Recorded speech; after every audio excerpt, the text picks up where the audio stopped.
শিশু থেকে শুরু করে শিক্ষার্থী থেকে শুরু করে মরে গেলেই বেদনা ভুগবে। আমার 6টা সন্তান যে ওখানে টিভি এবার তো অনশনে আছে, তাদের কাছে বুঝবে। বুলেট আপনি দেখেছেন বাবা মায়ের আত্মনাদ, অভিশাপ আসমান কাঁপে। আপনাদের কাঁপে না? তার কাঁপে না? অভিশাপের ভয় হয় না? বুকগুলা কাঁচা হয়ে গেছে আমার সন্তানদের। আবার বুলেট বলবেন, কি বলবেন? এগুলো অস্ত্রের মুখে দাঁড়িয়ে আছে। আমাদের পয়সায় কেনা বুলেটে আমাদের সন্তানদের আপনারা বুলেট ছুটছেন।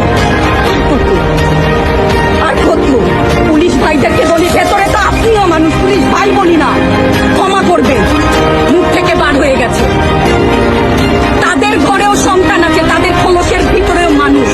যারা এখনো ঘরে আছেন তারাও জানেন আর কতদিন ভয় পাবে। ভয়েই থাকে। একটা মারবেন 10টা আসবো, 10টা মারবেন লক্ষ আসবো। সারা দেশের মানুষ, মা বাপ সব একসাথে দাঁড়াবে। ওদের সন্তানকে মানুষ করার জন্য আমাদের কাছে, শিক্ষকদের কাছে পাঠিয়েছিল। কি জবাব দিব? আমার তো কোনো মুখ নাই, আমি শিক্ষক, আমার ভাষা নাই। তাদের কাছে হাত জোর করে মাপ চাই, নিরাপত্তা দিতে পারি নাই, নিরাপত্তা দিতে পারি নাই। মনে হয় রাস্তায় শহীদ হয়ে গেলে যদি এই লজ্জা আমার